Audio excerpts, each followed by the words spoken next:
Greetings, comrades, and welcome to this week's episode of Red Library, a political education podcast for today's left. We're back in the saddle for the big 2020, and we're off to a real banger of a start, literally and metaphorically, with the potential beginning of World War III. In the midst of this, I found out I'm still of legal age to be drafted, but hey, I'm grinning through it. We're here. We're here to podcast. Got my hard hat on. I got my PPDs, or PPs, whatever the hell they're called. So we have a hell of a good episode to get us back up and running for this new year. We have a new comrade and a patron in the library. Comrade Tiberius Gracchus is going to lead us through Commons Space, The City as Commons by Stavros Stavrides, and I am very happy to say that this one is also going to be part of our Lost Futures series, as it fits right into the spirit of the last episode we did with Comrade Neil on Ursula K. Le Guin's The Dispossessed. Now, before we jump into the episode, we also have a bit of an announcement about our release schedule that we're going to be changing up for the new year in preparation for some very exciting new developments that I'm not going to drop just yet, but we will have more information for you, our lovely comrade listeners, coming very soon. You probably have noticed that we normally release a free episode every week, every Sunday night. But just to get us prepared for some of the new things we have coming up on the horizon, we're going to be shifting that around a little bit. And our new release schedule will be a free episode being released on Sunday evenings, the first 3 weeks of the month, and then the last week of the month, we'll be releasing a patron-only episode. Now, if you're not already a patron, I highly encourage you, I implore you, to head over to our Patreon page. You can find a link down in the show notes. And for as little as $1, and this will equal out to a quarter an episode, you can get access to not only all the free episodes as you normally would, but our new patron-only content that we're going to be releasing a little bit more regularly and as a core part of our schedule. Again, it's a bit of a change, but we think it's going to free up some space for some of these new projects we have coming your way. And I think the main beneficiary is still going to be you, our beautiful comrade patron listeners, at the end of the day. Let's jump into the episode. No time to waste, just in case the Tomahawk missiles start flying while we're recording. And remember to follow us on Twitter, follow us on Facebook, and please remember to keep subscribing to the show, sharing the episodes around. Give us some of those iTunes reviews, maybe write us a couple of lines if you're using iTunes to listen to the show, and we will plan to see you back here afterward. Enjoy.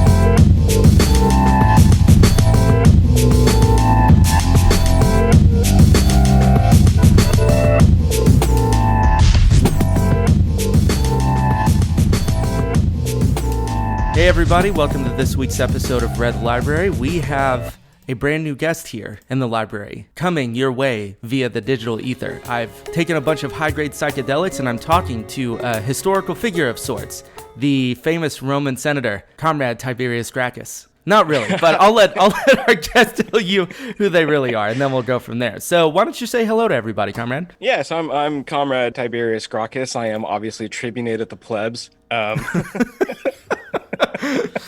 No, so I'm a comrade out here on the left coast of the great empire, sipping my champagne socialism. All comrades are welcome here, champagne socialists included. Yeah. So I'm actually from the North Bay area of California, specifically like wine country area. Mm-hmm. So one of the things that we joke about is that we are sparkling wine socialists, and we want to seize the means of sparkling wine production for all. I love that. I could get on board with that project. Yeah. I mean, unless we're all going to just drink dirty puddle water after the revolution. I mean, we want to have some things we can enjoy. I'm down with sparkling wine. Red roses and champagnes, motherfuckers. Yeah, so... Just to give listeners an idea of how this episode came to be, so you are one of our glorious patrons. I think you're in the, what is it, the Revolutionary Hero tier on our patron page? Yeah, it's something like that. Yeah. You reached out and had an excellent idea for an episode, a really fascinating book that I've wanted to read for quite some time, but I haven't gotten around to it. But this is, I think, a shared area of our interest. So yeah, do you want to maybe just tell folks what we're going to be reading and what you wanted to talk about today? Yeah, so today we're reading Common Space, The City as Commons by a guy from Greece whose name I'm about to butcher, so here it goes. Stavros Stavrides. Stavrides? I don't know. Greek comrades, send us some notes. So don't worry, we'll self-crit as we need. So my Greek is just non-existent, so you probably just did way better than I would have done. So I should hope I got at least some time close to that in one of those. Anyway, so this guy is a lecturer at the School of Architecture at the National Technical University of Athens. He's been an anti-capitalist, radical, and activist for a really long time, and I think that a lot of the interesting stuff that he's come up with has been sort of in the wake of the Occupy, like the global Occupy movements of the radical anarchist movements coming out of Exarchia, and the being close to Tahrir Square and Gezi Park, and just sort of like being in that kind of milieu, but also having this sense as a person who is a trained architect and who has studied a lot of the French Marxist thinkers, Foucault, Lefebvre, and sort of like incorporating that into this notion of how we as people in a culture and society sort of like interact with our actual space, and how that sort of like dialectically shapes one another. As people interact in a space, they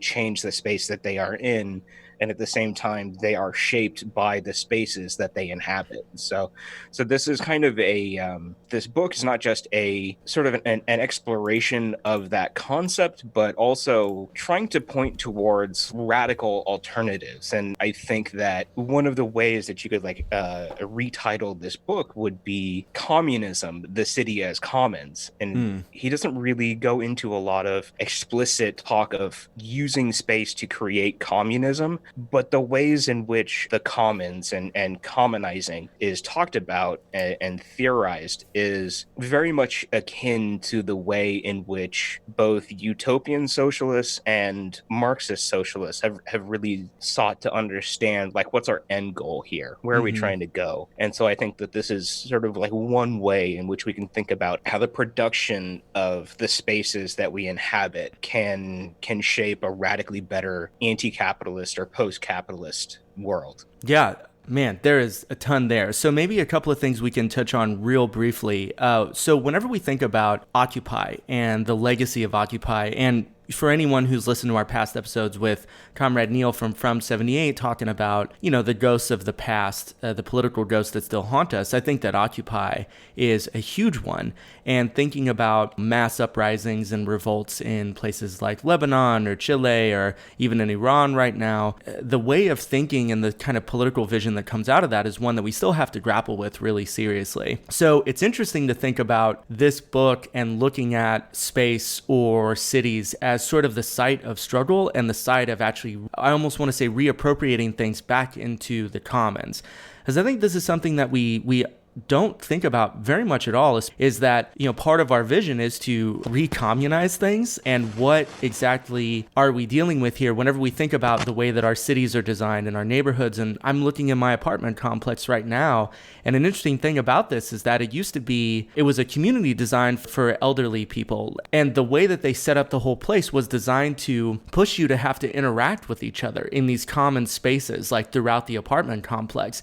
And just being here is a very different experience than most other apartments I've lived in, where you do feel very isolated and sectioned off. So I think on a very brutal material level, thinking about how space is designed is a really key factor for what political struggle could even look like, and what our, if not our end goal is, at least, a direction that we're wanting to go in. So I think this topic is fascinating. And I know you mentioned Lefebvre, and I know we're both big fans of his work, a really famous work called The Production of Space. He also is well known for the critique of everyday life. So I'm sure we're going to talk about him a bit, and then maybe, I don't know, do an episode on Lefebvre at some point. I'm hoping to.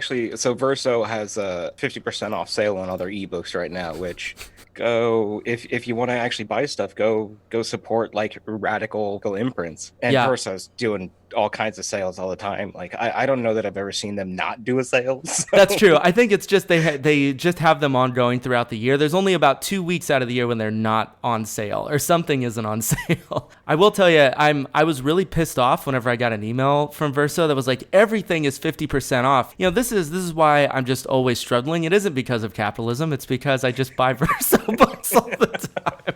No, it is capitalism, but hopefully you get the point. Yeah, I usually acquire my books through let's call them other means. Quote unquote. Yes, I'm a big proponent of piracy. Anyway, pretend I didn't say that. They've got this big sale going on, and I was actually looking for Lefebvre's meta philosophy, which I couldn't find really anywhere on any of the typical sites. So I'm like, well, let's see where it is. And so I went on Verso, and I think I've got like 4 or 5 of Lefebvre's books right now. So as soon as we end this show, I'm going to be just digging into that like for the next 2 months. So. Yeah, that sounds like a hell of a reading project. I've wanted to read especially meta philosophy for a long time. So maybe you and I can talk about maybe another episode on that down the line, because I think that'd be pretty great. Yeah. So what you're saying about the way in which your apartment is constructed, that really comes out of, well, it sort of like comes out of 2 different traditions, and sort of like the original early 20th century modernist tradition, which really came out of that kind of liberal and socialist sort of utopianism. About sort of creating these incredibly defined spaces that not only were about creating a space for people to inhabit, but sort of using a space to create a people, right? Yeah. So you had he talks about the sort of like French Empire period of the Reconstruction of Paris after the series of revolts and revolutions, and they were looking at how the radicals actually used the space in order to create these kinds of, which we'll talk about in a little bit here, these sort of like liminal spaces of like sort of common ownership and common production of people and things. And they looked at that and they said, well, this is just chaos.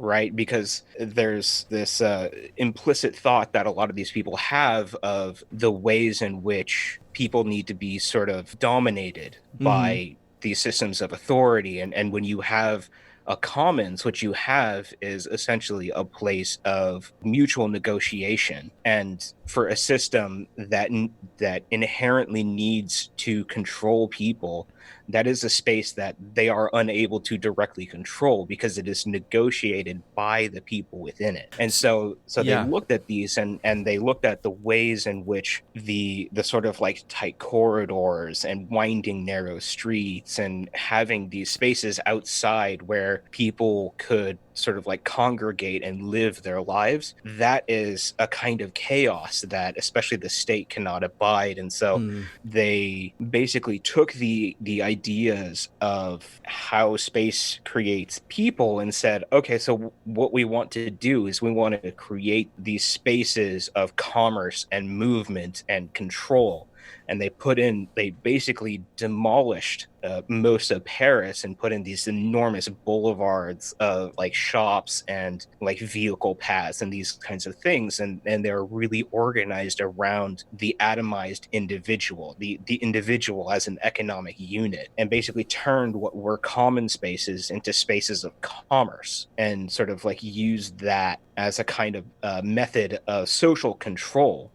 And so you have that sort of like going on in the background. And then, so that happened in the mid 19th century. In the early 20th century, you had socialists sort of coming out of the academies who sort of saw the same kinds of things that these liberals were doing in terms of space and the production of people, and said, well, if they can use that and as a way to control and dominate people, maybe we can use that same idea of creating spaces to build this sort of like utopian future. And that's when you had Red Vienna and the German architects and people like Corbusier came out of this tradition. I said in another video that a lot of Central European states after World War I nearly became communist. I mean, Bavaria declared itself to be a Soviet, and so did Hungary and parts of Slovakia. And here in Vienna, there was a large communist, or let's say socialist, population, so much so that it was in fact called Red Vienna. So Austria after the war was a new republic, and almost everybody was given the vote instantaneously, and in Vienna the Social Democratic Party came into power and introduced a lot of sweeping socialist reforms. For instance, they set about creating a lot of new houses. I think they created about 50,000 new houses in Vienna, and there was some of the compounds, the housing compounds I guess you call them, were named after people like Karl Marx. And they were sort of creating these spaces.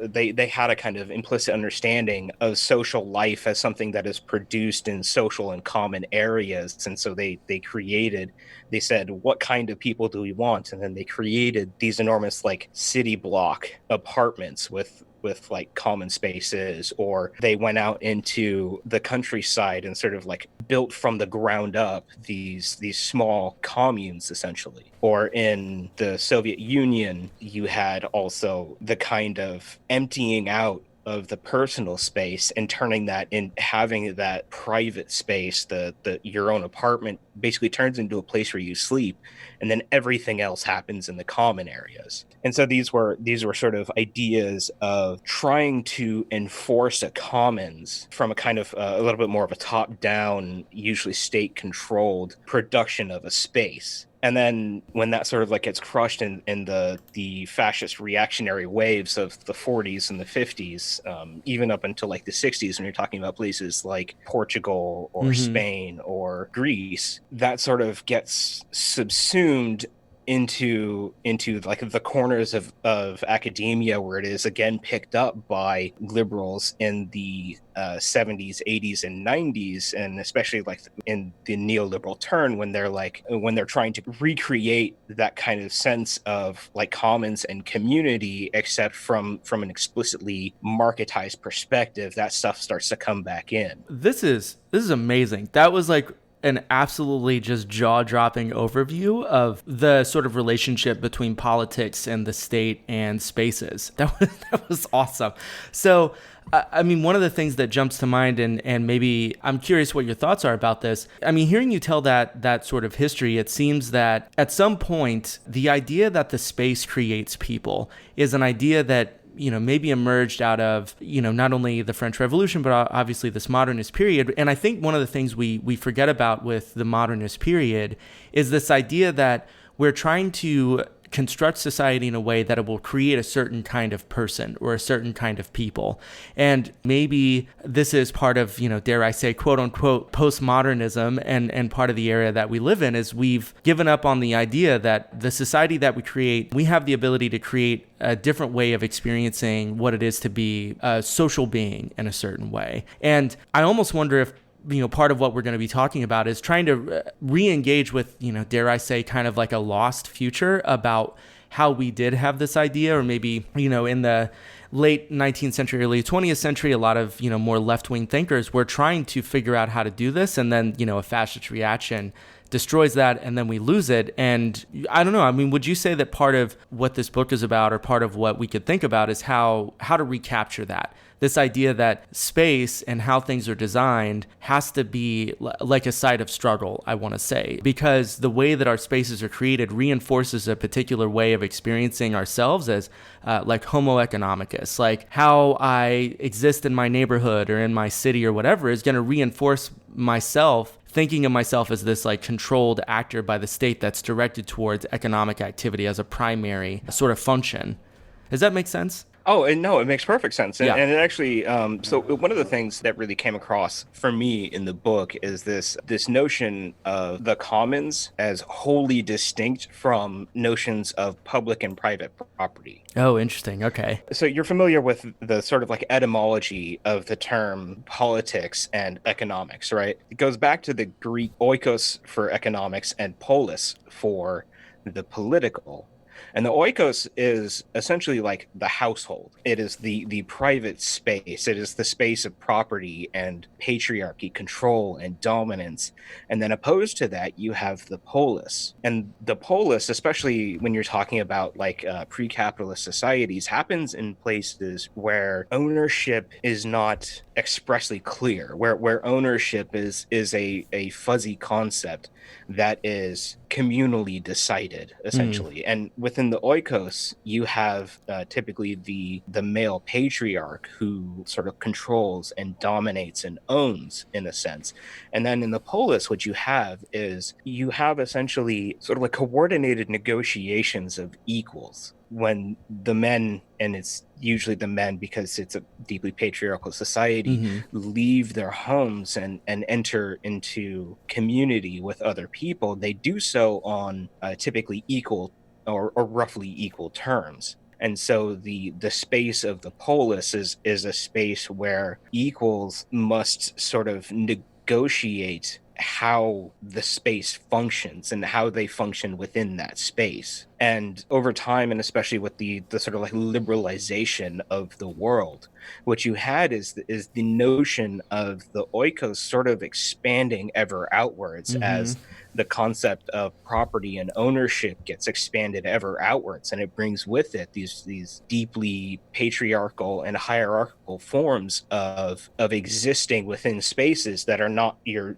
sort of like direct home. And so the concept of public ownership is still ownership. There is still a sense of a controlling entity that defines how space is used and who gets to use it. Whereas the commons is a space where what happens with that space is sort of like eternally contested, and the use of the space is defined by how the space is used, and who gets to use the space is defined by how the space or who is using the space. It's the public and the private are sort of seen as like these sort of fixed points. Concepts are sort of like fixed in space and time, whereas the commons exists in a liminal space. It is a space of constant change and movement and negotiation. It is the threshold between private and public or owned spaces. Would you say that the space of the commons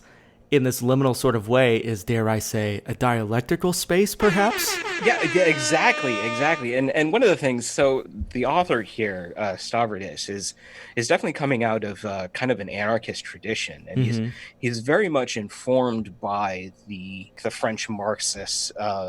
He's definitely drawing on basically like the whole history of leftist thought and theory.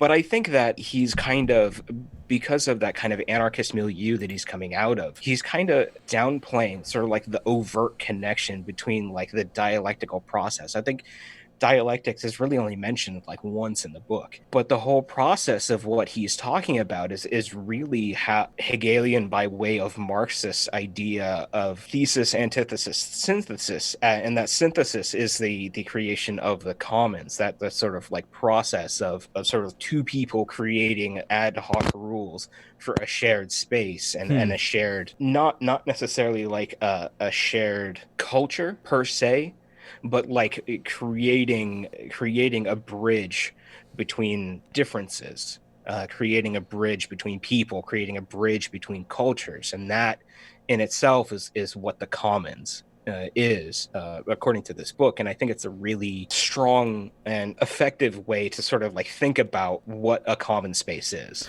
You know, one of the things that I really am really fascinated by about this is that I think a lot of times whenever we engage right now today, in today's left, around ideas of politics and economics, or what does it mean to engage with each other, I don't think we ever reflect critically on the distinction between public and private exactly the way that you're talking about. It's never, I think, articulated as such, but I do think one of the things that we run up against is how we function together as if we were engaging in politics, but I think sometimes we don't realize that we're functioning very much in this context of the oikos, of the economic. And I do think that leads us to deadlocks of how we want to be engaging politically, and we've almost sort of, because the economic has so thoroughly invaded all these places that used to be distinct, or, you know, maybe used to be something that we could call the commons, that we sometimes don't realize how much we're bringing in some of those functions and aspects of the economic precisely into the things that we want to be political. And this idea of the commons also strikes me as being an interesting idea, because it strikes me that in something that is common in this sense, there would still be a sense of like contradiction or difference that is persisting in a dialectical way, as if it's sort of this constant navigating of how individuals and the group are constantly sort of pushing back on each side of it. And it's constantly being redefined as a continual process. And I think that's pretty fascinating, because sometimes I think that we don't really know what it would be like to sort of exist together in a way that is common, that isn't just so thoroughly colonized by capital. The same way that someone like Jürgen Habermas would talk about how, you know, we have these ideas of what he would call life worlds, of culture, of tradition, of ritual. And at some point in the development of capitalism itself, capitalism invades and directly colonizes these life worlds. And so we don't even know what it is to have those things outside of the boundaries of capital anymore. And I do think in some way trying to reclaim, or at least think through what it would be like to have a space that isn't like completely dictated by capital and the state and, you know, the power of the state and hegemonic institutions like this, is a pretty key thing to tackle. So I think this is it's a fascinating topic for that reason. Yeah, and I think, you know, sort of directly addressing that, one of the key things that he's trying to get across in here is the necessity of not thinking of common spaces as fixed points, and not thinking of them as these kinds of enclosures against either enclosures against sort of like a broader hegemonic attempt to colonize that space. So he uses the metaphor of islands in a sea, or of competing continents.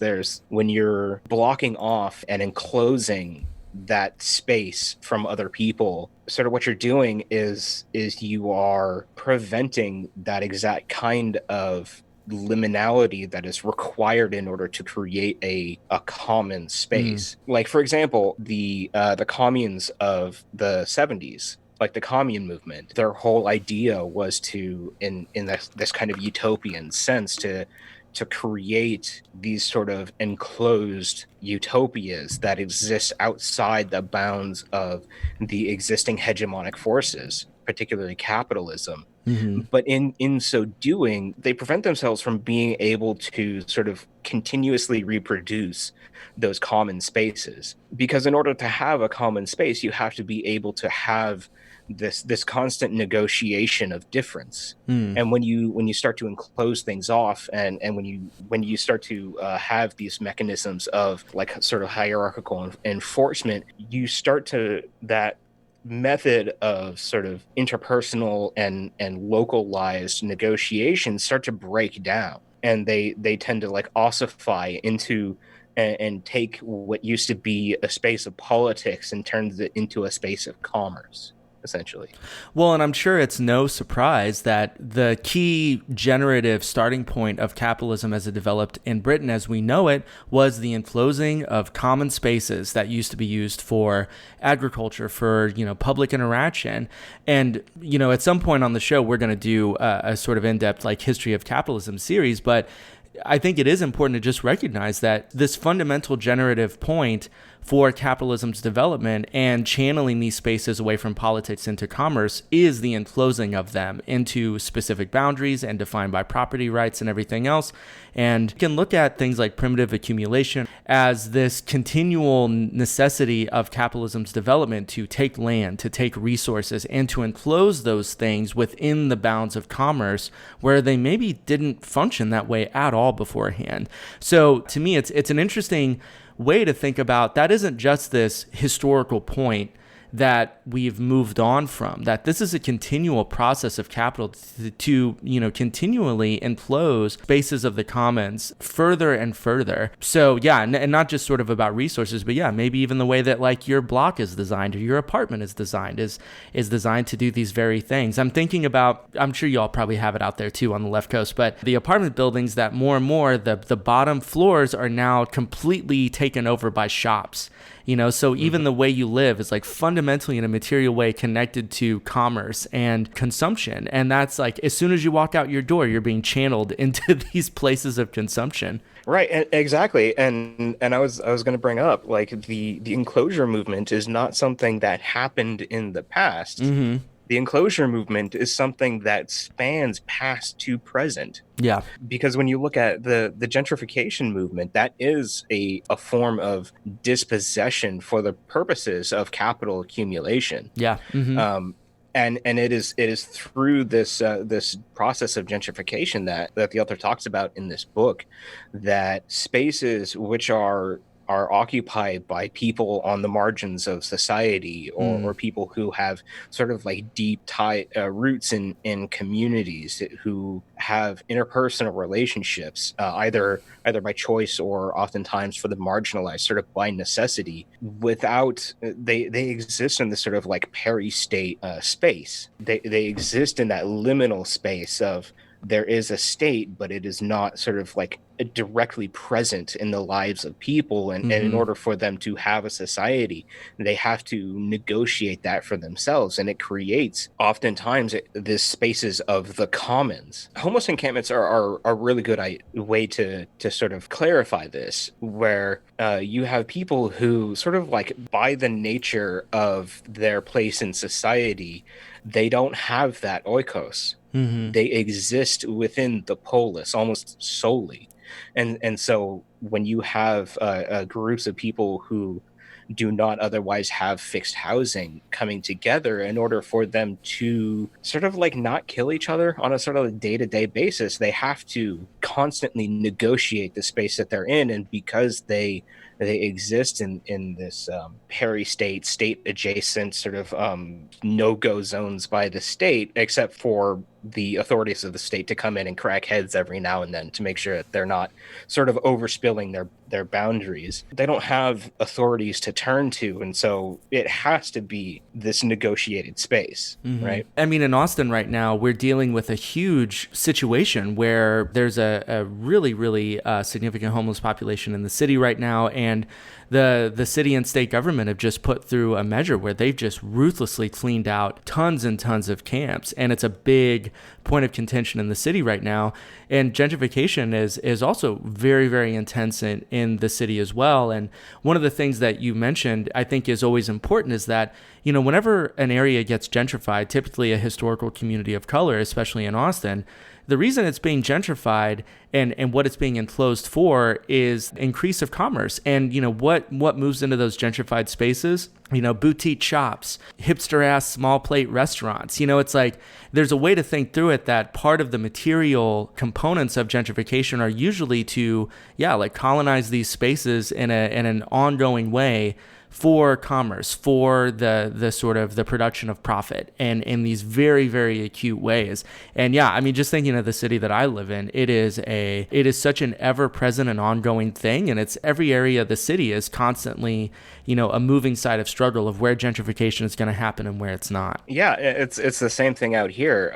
If I open up my email client here on my phone, I'm going to see, like, over the past couple of days, dozens and dozens of emails going back and forth between DSA and a couple of other sort of like local activist groups about, sweeping homeless encampments. It's something that we've been dealing with really, since 2016, 2017. It really ramped up after the Tubbs fire out here that burned the north and east side of Santa Rosa and destroyed something like 5,000 homes. Holy shit. In an area where we've historically been really shitty about building homes, and housing is just getting increasingly difficult to find. And because of that, because of how expensive it is, because of how unaffordable everything is, like we have one of the highest per capita rates of homelessness in like the entire country.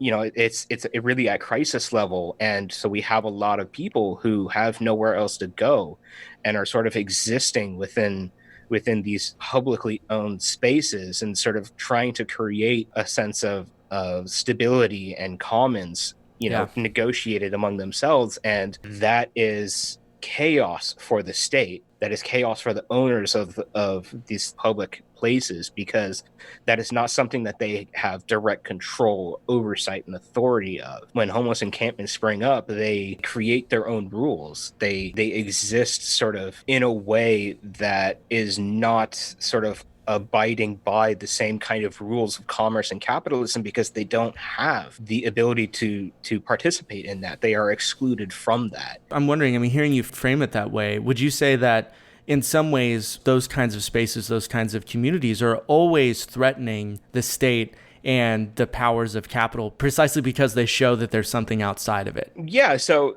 I'm not gonna sit here and pretend like homeless encampments are this like glorious utopia that we should model the future on, but they are a way of existing outside of this hegemonic liberalism of capitalism and property. And because they don't have access to that property and must live outside of it, they are not controlled in the same way as those who exist sort of like within that system of commerce and capitalism. And and they're also just oftentimes materially desperate people who are of necessity sort of willing to go out and sort of disrupt the systems of established commerce in order for them to actually like have things to eat and that kind of stuff. It is because these are spaces created by people who exist outside of the sort of like dominance of capitalism that they are seen as not just like threatening, but scary in that they are not controlled and dominated. So, for example, we have been multiple times assisted in creating these more stable, semi-permanent homeless encampments where exactly these kinds of things are happening. They're negotiated spaces by the people within them to create some kind of stability that they can then sort of use to get their lives kind of in order, to sort of escape the kind of chaos of always being forced to move. And when we do these kinds of things, crime goes down. People being bothered by homeless people panhandling goes down, because there are places, stable places where they can help each other, where other kinds of outside resources and help can access them sort of efficiently. And yet every time we've done this, the state has come down and utterly destroyed them and wiped them out. Like, we've been in the process now for almost 3 years, just constantly being chased from one place to another and constantly being displaced at the behest of property owners who don't want to see something that is not sort of within that bounds of commerce, that is sort of not within the thrall of the capitalist system. Do you ever watch The Wire? I watched that years and years and years ago. I feel like it's one of those things that I enjoyed it. I think I would enjoy it more now. Well, hearing you talk about it this way, and we're seeing a lot of the same stuff in Austin, where the state comes down, tries to wipe out homeless encampments, not realizing that in some ways they're perpetuating the exact problem that they're trying to solve, which is this sort of like general feeling of being unsafe or it being disruptive to the daily functioning of commerce and just the state in general. But one of the things I think is so brilliant about that show is on the 3rd season, they're trying to figure out, a way to... Amsterdam? Yeah. And so they create that sort of liminal zone where it's like, okay, outside of the state, outside of commerce, there's this old neighborhood that was boarded up houses, boarded up project houses. And we're going to say that in this area, selling drugs is legal. And one of the fascinating things about it is how a lot of agencies for like needle exchange and HIV prevention and all this sort of stuff, they're able to then find people in those places because it's stable and it's not just ruthlessly policed and people aren't just constantly brutalized by the state. You're finally able to help people get those services that they need precisely because you've created this liminal space. So to me, it was one of the most brilliant things about that show. I remember seeing that season and just having it hit me that, whatever is happening on the show is something really fascinating that you don't really see this stuff explored in media in any other way. So yeah, I was just curious. Hearing you talk about this, it just made me think of that. And I'm a big Wire fan, so I got to plug it hard. Even though it's like, a show from like 20 years ago now. Now you move your people into any designated area I told you about, and you'll have immunity from arrest and prosecution. You're free to make your drops, collect what need collecting. Won't nobody bother you. You got my word on it. What do you get out of this? That's a fair question. I want to salvage what's still worth salvaging in my district. And I can't do that with a bunch of young hoppers running around scaring the hell out of decent people. Now, these kids ain't gonna listen to me, but they will listen to y'all. Now, you tell them to move down here and set up a shop, and they will. So the way I got it figured, I motivate you, and you motivate them. No, it's the trap. No, you check out the spot. There ain't no cameras, ain't no microphones, nothing. Any cops you see gonna be down right on the perimeter, just to make sure there's no violence. And you watch. You see if it don't work out the way I say. Oh, God, that's something that I hadn't thought about in years. But yeah, you're exactly right. And it's interesting that is sort of put out there explicitly in a sort of pop cultural context. And it's like, and it still hasn't really broken through for a lot of people. It's not an idea that has really been picked up kind of anywhere else. And so, yeah, it's exactly these spaces of liminality, these bridges and gateways, or it's these spaces in between that where you're passing from one space to another, that exactly these sorts of negotiated commons can happen. And for a lot of people that's of necessity, but when that idea starts to get adopted by people who do have more of material stability, who are sort of explicitly trying to create and prefigure a space, trying to not just survive but to actually sort of create something better, to try a different mode of existence within the world, that you can see these sort of ideas of necessity becoming sort of ideas of betterment.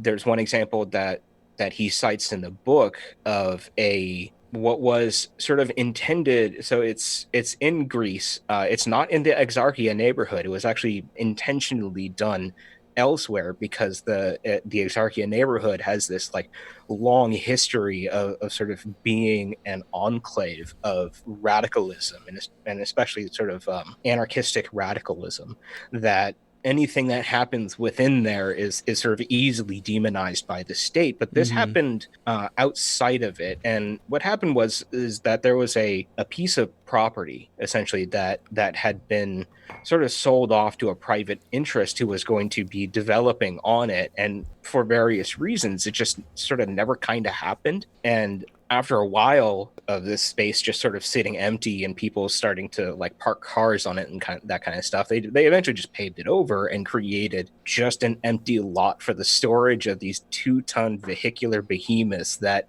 people have to drag around with them everywhere because public transportation is so anathema to capitalism. Yeah. I have strong feelings on the matter. I'm sure we can get into that later.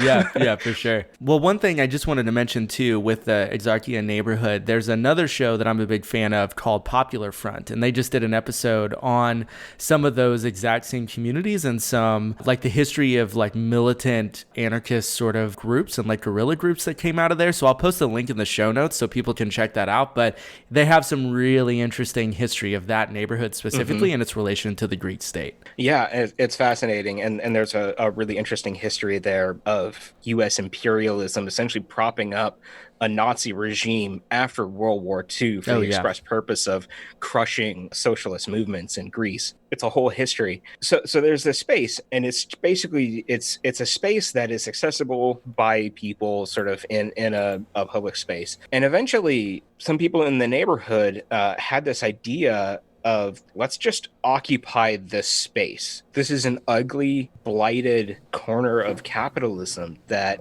if we occupy it, we can turn it into something different, something better. And what they did is they basically just went in and started to occupy the space. And through their occupation, they didn't just sort of like set up camps and stuff like that. They actually started tearing up asphalt and concrete, building gardens and creating an actual common park. A place where people could gather or share food. They had these mutual pedagogical kind of discussion groups going on. They had places where people would bring their kids and play, and it was a place of not just the radicals occupying a space, but creating a space that was open and accessible. And so you had people who were just sort of like in the community going down to this beautified park to hang out there, to talk to people, for their kids to come and play. And it was because it was done sort of like in defiance of the state. In order to have this occupation, they had to have these negotiated discussions about what to do with the space, what to do with people. So they're explicitly anti-racist, they're explicitly egalitarian, what to do with people who are coming in and trying to flip that around, trying to be racist or violent or these kinds of things. And not only that, but you also have to contend with people for whom their notion of anarchism is nobody can tell me what to do ever, and I get to do anything that I want. How do you exist in that space? And that is exactly the kinds of commons that is created by these sort of intentional discussions that are constantly ongoing, constantly sort of relitigated. There's a constant process of politics that goes into maintaining it. So what happened with that neighborhood? It's still kind of there, at least as of the writing of the book. It basically, they got sort of like state sanctioned to just sort of, that's your place now, deal with it however you want. You know, because there were at the beginning there were just constant police incursions into the area, trying to kick people off, and they eventually just sort of gave up because what they're doing is just basically creating a public park, right?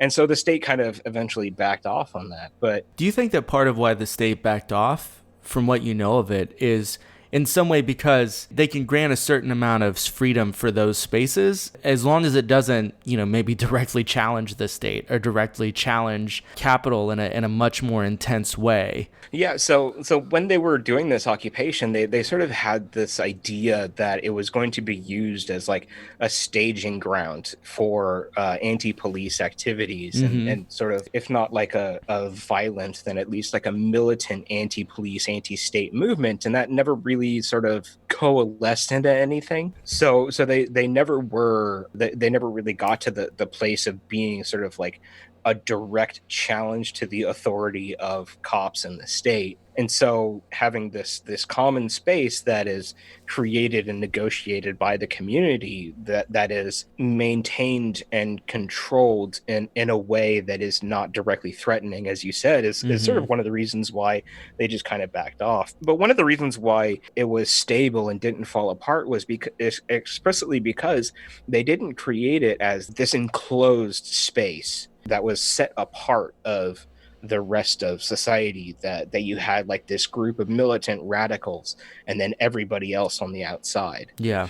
It was a space, even as they were fighting off police incursions, they intentionally never set up barricades. They never set up walls. They maintained this open sense of space. And so even though they had, constant police incursions, they also had other people in the community coming in. And that's, one of the other things about commoning that is so important is that there must always be not just an acceptance and negotiation of differences. It has to it has to be sort of like radically open to newcomers and provide not just to let them in, but to give them a pathway into that negotiated space where they become themselves agents within that space. Yeah, it almost seems like you have to have something in place that incorporates people and integrates them into that experience in a new way. This is one of the things a lot of the leftist organizing that I've been involved with seems to really struggle with is how do you bring new people into the community and integrate them and orient them in a way that makes them able to meaningfully participate.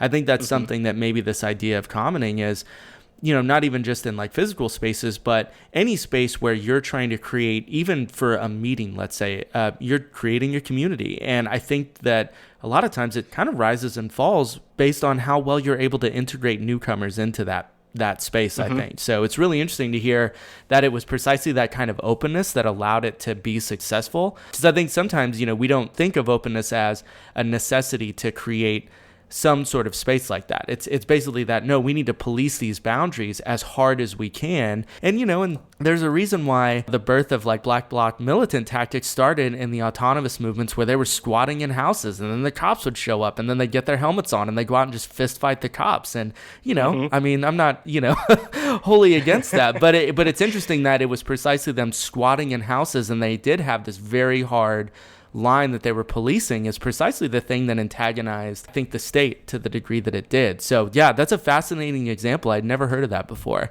Yeah, and it sort of goes back to what we're talking about with like the early 20th century modernists. Part of the reason why those weren't as successful is you basically created, by sort of imposing from the top down a space on people, you didn't allow for this kind of negotiation between differences. You were sort of like imposing a space upon people instead of allowing a space and a people to sort of like co-constitute each other. Yeah. And just to touch base on this too, because I'm thinking a lot more about this lately, especially in terms of political questions like this. If you do not create a way or understand that there's going to be a sustained contradiction, even in your sort of radical political project, I think you're doomed to fail precisely because of the way you're trying to close things off and close off this sort of constant negotiation and the boundaries. I mean, in some ways, I think about some of the aspects of, like, let's say the project of the Soviet Union, right? And its aesthetic project of we're trying to create this new the new Soviet human being. And, you know, maybe one of the reasons why that failed as spectacularly as it did is because you had this idea that there wouldn't be an ongoing contradiction in what it was to be a human being in this kind of society. It was the second you do that, you're almost sort of dooming yourself to failure. I mean, it may be an open question I'm going to be thinking about a lot going forward. Yeah, and that's one of the things that he touches on in the book is that part of the failure of the Soviet state to create the new Soviet man, as it were, was precisely because of this imposition of space upon people in exactly the same, well, not exactly the same way, but in a way reminiscent to the imposition of space upon people within capitalist societies. It is the Soviet state basically became the public to the capitalist private, but neither were able to allow for the creation of a mass commons, essentially. You know, you just reminded me of something, and I just want to plug it real quick. Have you ever read Susan Buck Morse? I have not. So she has written a book that I'm really fond of called Hegel, Haiti, and Universal History. And it's a really short, really fascinating book that basically tries to show that Hegel's idea of the master-slave dialectic was directly influenced by the Haitian Revolution. Fascinating stuff, but she has this other book called Dream World and Catastrophe, The Passing of Mass Utopia in East and West, that I remember really struck me because she has a similar sort of criticism, is that in some ways the Soviet utopian imagination of what the Soviet, you know, quote unquote man would be, this new form of humanity, was still so thoroughly embedded in these relations of capital and the imagination of capital that it didn't escape that, and that was part of its failure. So it's really interesting to hear that, you know, maybe that's a similar idea around common spaces in this book as well. Yeah, and you know, the Red Vienna Project was I think one of the more successful versions of this, but it as well failed because it was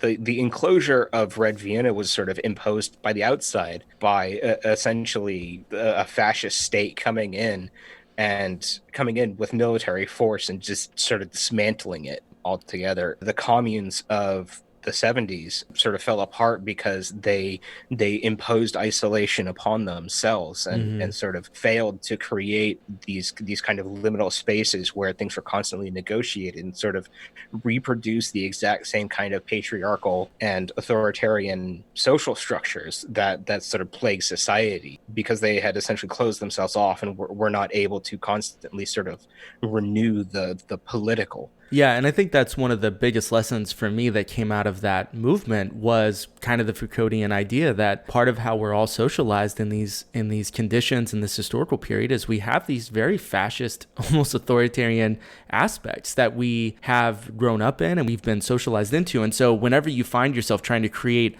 a space outside, we can bring those tendencies in, and they're going to play out in terms of our interpersonal relationships, how we organize our commune, whatever that might be. And so that's something I think has to be, thought about very critically. Conrad, how are we doing with the book? I mean, are we on a trajectory through the book? I mean, where do you want to go from here? I think there were just sort of a couple more things that I wanted to talk about. And I especially wanted to go back to the notion of that is really being sort of like brought to the fore in the kind of liberal ideals of like sort of modernist architecture. Sure. And that's the way in which the dominance of the movement of commerce sort of breaks apart the notion of the commons. Mm-hmm. So when you look at modern cities, you see so much of the land area and the land use is dedicated to vehicles, vehicular traffic, commerce, essentially, that is inaccessible to people.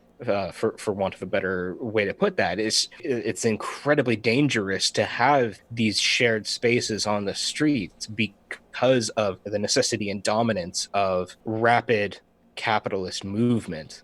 And one of the interesting things that really started to pick up after this book was created was in Barcelona, the concept of super blocks. Mm-hmm. So the super blocks, essentially what they did is, so Barcelona is one of those cities that still has a kind of small scale density. It's a very big city. It's a lot of people, but the sort of like blocks and neighborhoods aren't that tall, but they still have a kind of density within them. And so what that means is that Barcelona was like one of the worst cities in terms of car traffic, vehicular traffic. And it was getting to be such a point that activists, in conjunction with the city government, essentially started picking blocks and saying, these 9 square blocks, you can't drive a car in them unless you live there, unless you're going directly to your domicile and then or directly out.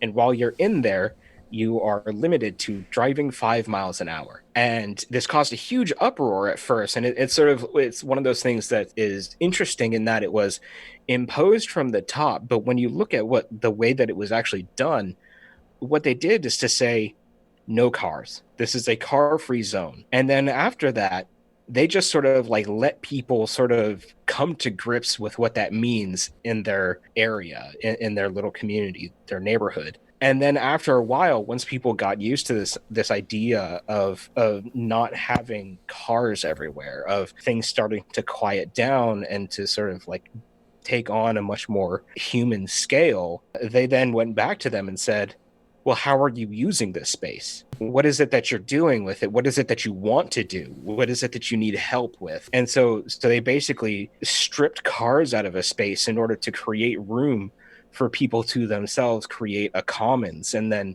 using state resources came in and said, where is it that you would like to take this? And it became this sort of dialogue between the community and the state of, this is what we're doing, this is what we'd like to do, and then the state going, okay, these are the sort of limits of what you're allowed to do over here, but anywhere over here, we'll give you the resources to accomplish this to the best of our abilities. And it's this really sort of kind of inventive way of pointing towards a way in which we can use existing methods of resource distribution to create a sense of commons that could be sites for much more radical activity later on, but in the immediate do create real common spaces.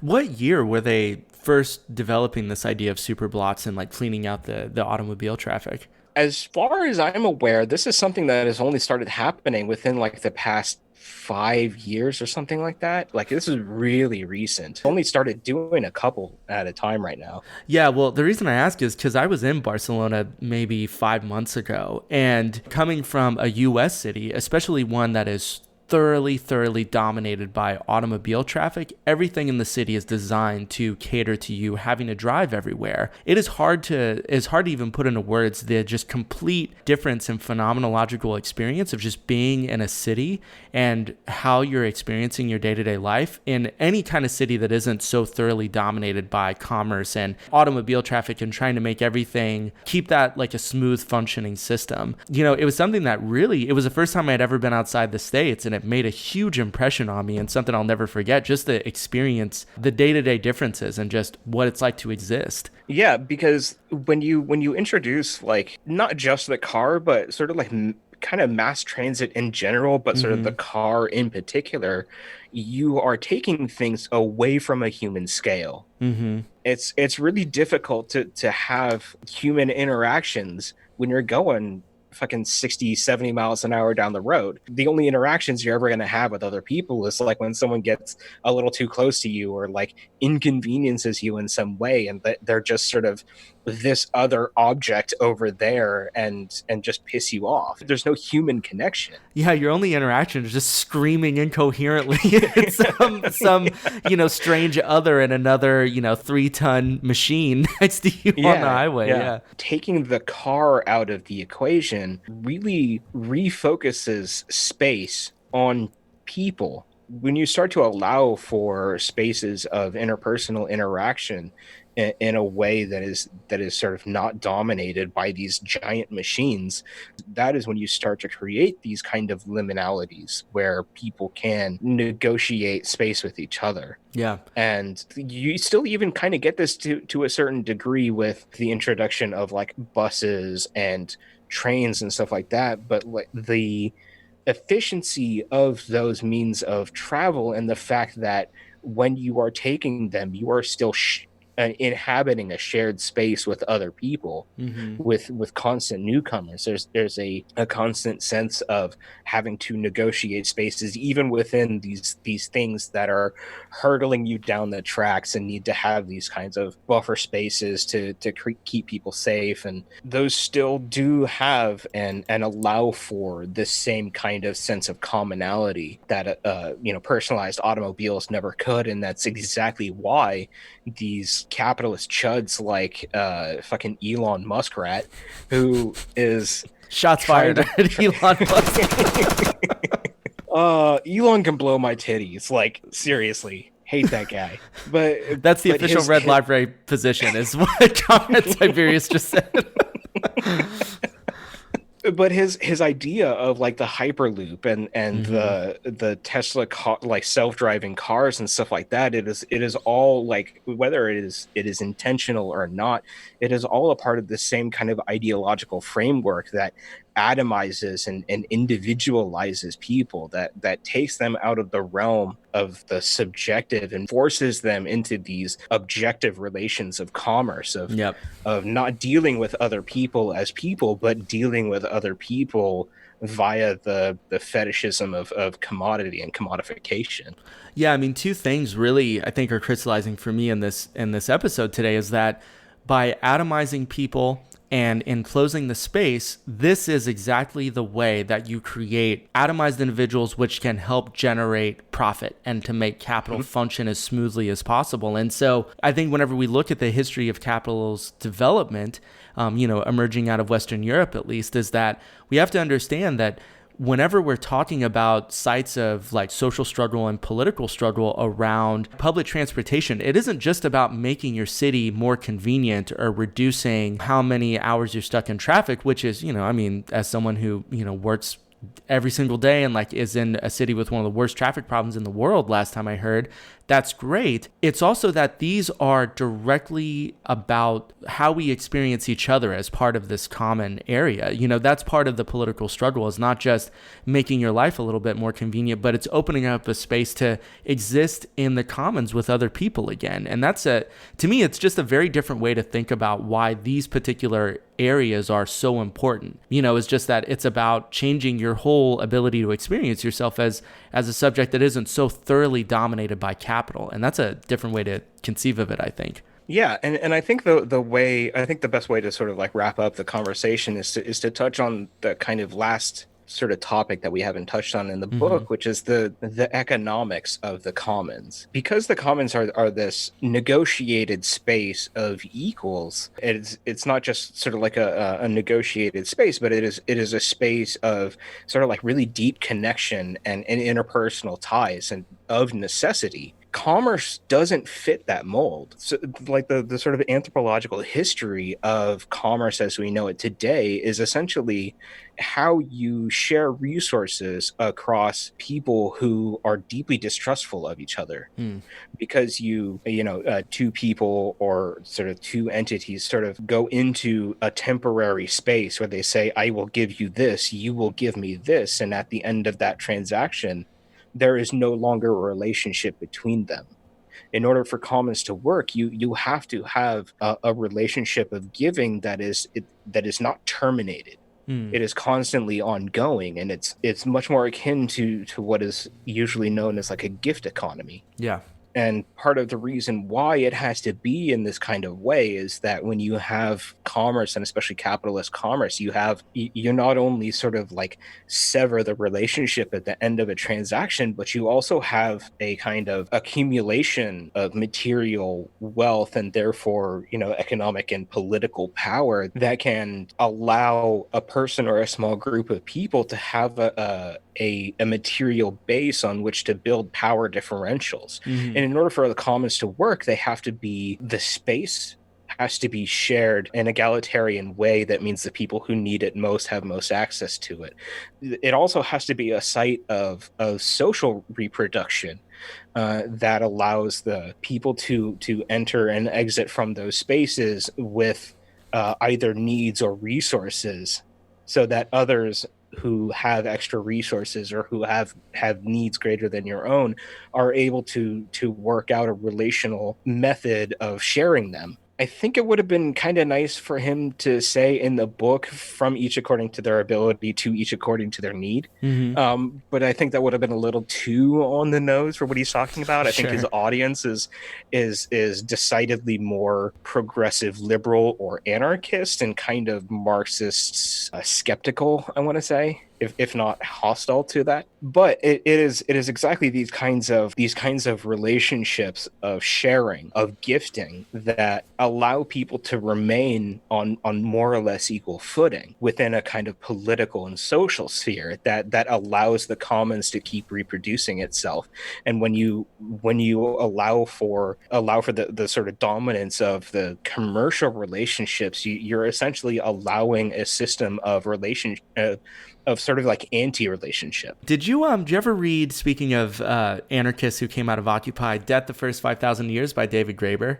I did. This makes me think of his historical discussion of the development of markets and how markets first developed sort of at the periphery of the state, or in these areas where the military was actually invading a particular area. And the market was a place to negotiate economic transactions precisely between people who are not even just profoundly distrustful of each other, but are defined as being enemies. And so every time I think we're engaging in that sort of relationship, just to understand, to me, it's a good history to think about in terms of, the whole point of this is not based on any assumption that you're existing within an ongoing socially reproduced community. It's precisely this antagonistic, distrustful relationship that markets are designed to help you navigate.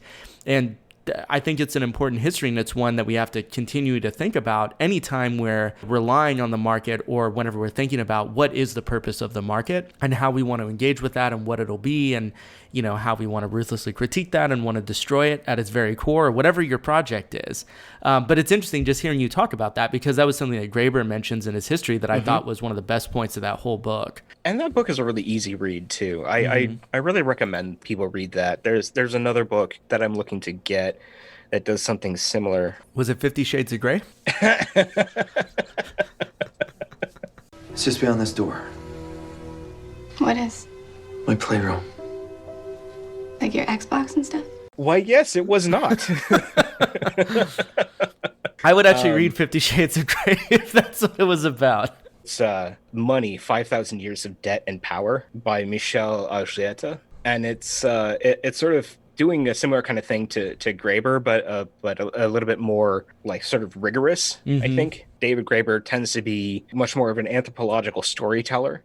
He's basically constructing narratives of the past using actual evidence data and usually sound argumentation. This is a little bit more on the academic side of it, and sort of like what money and commerce and these kind of stuff are. Brilliant. So, and I'm going to be reading that one pretty soon, and that one came highly recommended by a good Marxist friend of mine. So. Excellent. I just put it on my reading list. So yeah, that sounds fantastic. I've also really wanted to read something that is like Graeber's book, but something that is more rigorous, because I'm very fond of Graeber. I know a lot of Marxists have some really ruthless critiques of him, which is like, that's fair. But yeah, I mean, I can be critical of something and still enjoy it. Shocker on that one. Okay, cool. Well, thanks for sharing that. Yeah, and we'll drop some stuff in the show notes for people that want to check that out too. Right. And then to sort of kickstart the end of this conversation here again, it is not just sort of the commerce that is incompatible with the commons for precisely the reasons that we talked about, but it's also the concept of law and litigation, because that is the same, essentially, like bourgeois law is the ossification of social relationships. The way in which people address mutual grievances is the negotiated process, but when you individualize and atomize people, you sort of don't have those same kinds of relationships upon which that you can negotiate the redress of grievances with each other, and you must appeal to some kind of authority figure. And in order for bourgeois property rights to like have any kind of stability, those methods of redressment must then be sort of like codified into this series of law. And that's sort of like the legal profession sort of writ large. And are you familiar with Pod Damn America? Yeah, a little bit. By Jake Flores. Yeah, he's got this sort of like ongoing sub series going on with Matt Christman called Softcore History, which is a great play on Dan Carlin's Hardcore History series. Which, but in the first one, they were talking about this, like, what is liberalism and sort of like the history of it, and he made this really great point that a lot of people are when they talk about the liberal revolutions, they say, well, it's not just landowners, it's not just merchants, it's also other people who were involved in these liberal bourgeois revolutions. So that means that it's not just a capitalist thing. And one of the things that they cite is like, look at how many lawyers were involved in these revolutions. Yeah, trying to say that, oh, they're not capitalists, they're not the sort of bourgeois owning class. Well, they may not necessarily be the owners of capitalism, but they are essentially the managers of the system of capitalism, because it is exactly through those kinds of codifications of property law that you get the ability for capitalist property relations to be stable enough for long-term capitalist states to really come into being. I wonder if part of that analysis too is already assuming that there's a distinct separation between the state and the economy, without realizing that actually the economy doesn't really exist without the state participating in it, constructing it, formalizing it through codified laws and things like that. Have you ever read the Great Transformation by Karl Polanyi? I've read bits and pieces of it. I've never sort of forced myself to sit down and like read the whole thing. I think forcing yourself is the appropriate way to describe that. But yeah, I just, that argument that, you know, the market was never something wholly separate from the state, but the state always helped create the market is, I think, a really important history and analysis and a perspective that any good Marxist who calls themselves such should, you know, at least have some cursory knowledge of. Yeah, exactly. Because what is commerce but a method of relationship, of coming together and splitting apart for the purposes of sharing resources? That is something that always happens when people come together. There is always some sense of coordinated resource sharing. Otherwise, you just don't have a society. You can't have a community if you don't have these things. So in order to sort of rethink how we go about those how we build those relationships and go about that coordinated sharing of resources, we have to really, really sort of like deeply analyze what it is, what the market really is, and how it came into being, and how it is continuously reproduced by these systems of power and institutions of authorities. Yeah, I absolutely agree. I hope that on, you know, our show, we're going to be doing a lot more in-depth study and like a particular, maybe a series on that, and trying to really get kind of into the nitty-gritty of that history. So, I mean, don't be surprised if I ask you to maybe do some episodes with us as part of that series. Yeah, so I think I've covered pretty much everything. And I was wondering if you had any other questions about clarifications of something that I said that you think might need to be sort of expanded a little bit before we sort of wrap up. Actually, I think your laying out of the general overview of the book was astonishingly clear and really helpful. I found that fascinating. I actually think maybe a good place for us to kind of start moving into ending the episode and wrapping up would be, you had mentioned at the beginning that you might have some more like critical reflections on the book and some of the arguments in history as it's laid out. So I was curious for you, you know, reading through this, what sorts of critiques or things that you thought there were a little bit more weakness in certain arguments, you know, and how the book is laid out? Yeah, so I think one of the biggest critiques that I have of the book is that it does go into kind of an idealist kind of place. He takes a lot of really great effort to really be materialist in his analysis, but a lot of the things that he's sort of coming to reads kind of like it's starting from an ideal that needs to be passed around to people who then go out into the world and sort of enact it that way, rather than sort of, I think, following some of his own logic about how people and space are co-constituted. So I think it does go into that a little bit too much for my taste. I don't think it really prevented me from getting the kinds of really interesting theory and analysis out of the book. It's a little bit more of, are you familiar with Rebecca Solnit? No. Say more. So Rebecca Solnit has this book that is super, super popular among progressive liberals called Hope in a Dark Place. Okay. And it's basically trying to sort of like rally the progressive troops from behind and to sort of get them, hey, things look bleak, but we still have the ability if we just sort of like keep fighting on these political fronts. And it is very, very idealist. It really empty sort of in its materialist analysis. Even if it, like, when you read it, you do get this sort of like sense of, yeah, it is dark, but there is hope and we can sort of move forward from here. And I think some of that tone is the same kind of thing that I'm getting from this book, because it is not just a work of theory and analysis. It really is sort of like a call to action. It really is trying to lay out paths to move forward to create a more common or communistic kind of society. And so I think in rhetorical terms, he kind of leans into that sort of liberal idealism a little bit too much, and that kind of put me off a little bit. That shit is gross. Yeah, and I think that's really like the key place. The other thing that I would say is that, and I don't really fault him for this because the book is long enough as it is, and I think if he had gotten into the kinds of things that I would have wanted him to talk about a little bit more, would have been to make it a 5-volume series. Yeah, sure. Essentially, like I really wanted him to expand upon some of the more theoretical ideas that he's pulling from other people like Foucault and Harvey.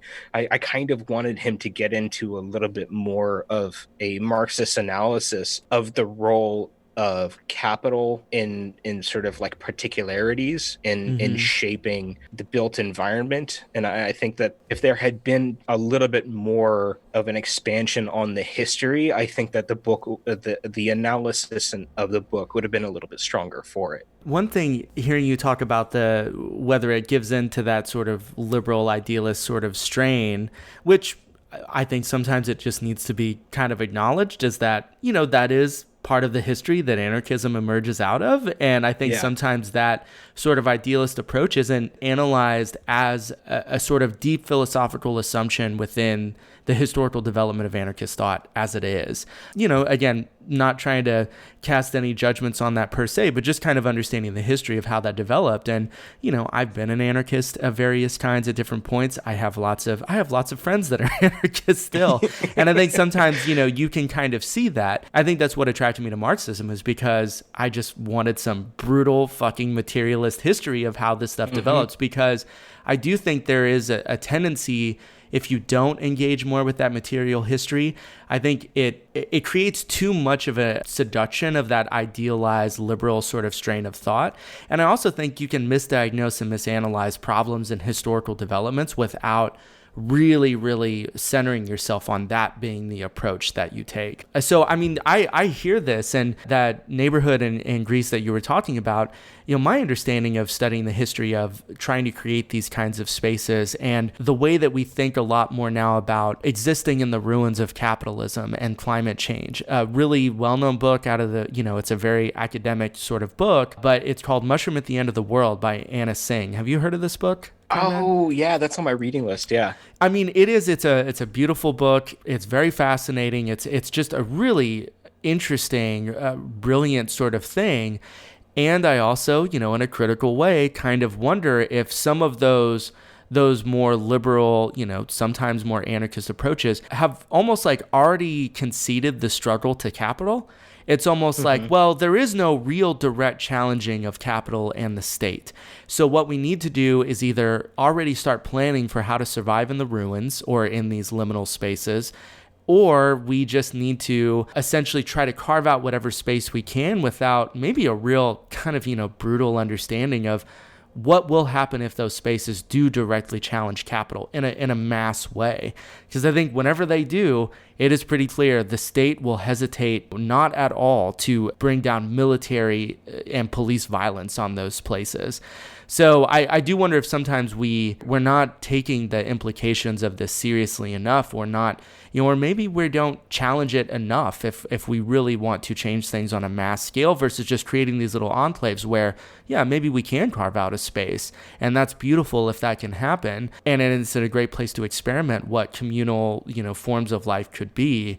And also underestimates the necessity of the state to ruthlessly crush those things if they do challenge it too directly. Yeah, exactly. And, it's the reason why, even given those caveats, I think that I can wholeheartedly recommend this book as a way to get into what commenting is, what it means, like as an entry point into how space and people and society are not separate. They're deeply intertwined. You can't separate that out. There's no analysis of the one that can ignore the other that makes any kind of sense. And so even with those caveats, this is, I think, just a really great book, a super easy read. I was able to power through it pretty quickly. I think that a lot of his analysis and the theory that he's pulling on and sort of putting forth into this text is really, if not exactly right, then it's pointed in the correct direction. Yeah, and hearing you sort of lead through the book, which again, Conrad, I have to say I'm so thankful that you reached out and this was the book you wanted to do, because this is exactly what I really hope our show is doing, is to say, listen, if we want to take seriously the failures of the past and to create something, a way to think about a way forward or what a future post-capitalist, like communist socialist society could look like. Part of the failure of the past was not understanding these sorts of issues and challenges in a really in-depth way. And so, yeah, whether you agree with the conclusions wholeheartedly or not, it's at least maybe a really important question to grapple with. And that's precisely why, this might be a great book to read and to learn about, is just to know that, hey, these questions about this dialectical relationship between space and community and your individual experience, that this is something that has to be really, really thoroughly understood if we're not just going to continually repeat the failures of the past and think that this isn't a serious question. So yeah, I mean, caveats aside, I mean, this question to me is a fascinating one and an essential one, I think. Yeah, because in the absence of the ability to formulate an answer, and I think that our history on the left has shown that we don't have answers yet, what questions you ask are paramount. We've done a good number of episodes where we tackle works of philosophy. And I think the reason why people on the left need to engage with philosophical ways of thinking or philosophical texts is because they point you to different questions to ask, to say that maybe the problem isn't that we don't have the right answer, it's that we're not even asking the right fucking questions. And maybe that's what we need to do. We need to step back and say, what are the questions that we're asking, and look at those critically. And maybe that will be at least a way to get us out of this eternal repetition of the same, because I feel like most of my time on the left has felt like that. Exactly. And anytime you want to have me back on, discuss another text, if I find something that is I think particularly exciting or important, I'll definitely be bringing that up to you. So yeah, well, I'm sure we're going to have you back for something, and we can kind of negotiate the details going forward. Yeah, maybe something that builds on this, maybe something about history of capitalism. So yeah, I mean, I'm game for whatever you'd want to do. Cool. That sounds good. Yeah. All right. I guess, Conrad listeners, we'll see you back here next time with whatever the hell we're going to be talking about. And I'll just say again, big thanks, Conrad Tiberius, for reaching out and making this happen. This is one of those episodes where I step back and I'm like, you know what? This is why I wanted to do this show, for episodes like this. So I cannot thank you enough for that. That is a tremendous amount of praise that I'm going to overcome my own humility and say thank you, and not try to say I don't deserve that. I made a joke with Comrade Commissar Don on an episode a long time ago where I tried to give him a compliment about something, and we were joking how he has a hard time accepting compliments. And I tried to tell him that Mao has something in the collected works of Mao where he basically talks about how to accept compliments in a Marxist way. So I feel like you just put that into practice. That was praxis in action, folks. You just heard it. Exactly. And as I like to say on my show, go in peace and be in solidarity, comrades. Oh, actually, since you mentioned that, you do have your own show. Do you want to plug that? I know you have maybe some older episodes, just if listeners want to come check out what you're doing. Yeah, it's probably a good idea. Yeah, so I got a show that we started, back in 2 years ago or something like that, called The Left Coast Podcast. There's not a whole lot going on there. Yeah, sure. And I'm sort of working on sort of reconstituting the show using one of our sort of sub-series called Mark's Headroom. And so that's going to be coming in pretty soon. But if you want to check any of that out, URL for that is podcast.leftcoastmedia.net. Excellent. So I will put a link in the show notes for that if folks want to check that out. And we'll see y'all back here next time. And Comrade Tiberius, I'm sure the listeners will be hearing from you again very soon. So yes, they hopefully will. All right. Well, peace, y'all. We'll catch you next time. Peace.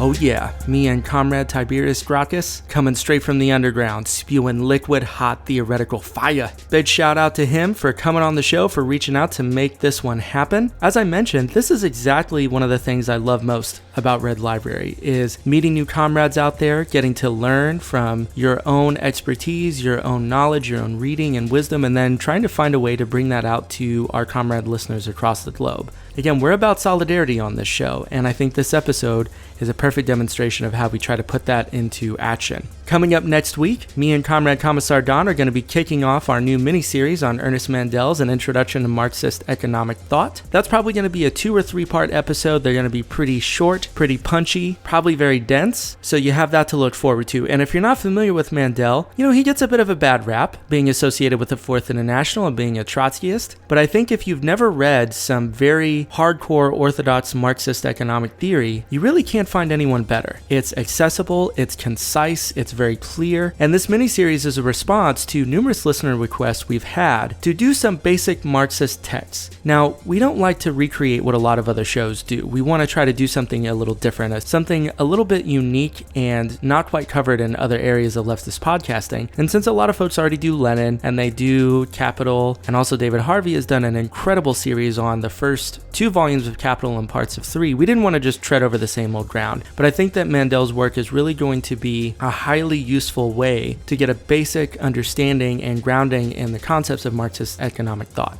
In the meantime, remember to keep supporting the show in all the numerous ways that we offer every single week. Consider heading over to Patreon, throwing us $1, and for simply $1 an episode, you'll get access to all of our content and our new Discord server where you can share memes and shitpost with me and the rest of the Red Library gang. Follow us on Twitter, follow us on Facebook, and remember, keep sharing the show around, just spreading the word as we're trying to grow our listener base each and every week. And until we see you next time, comrades, stay strong, keep fighting, keep reading, keep searching for those lost futures the way that we do every week, and we'll see you next time. Peace.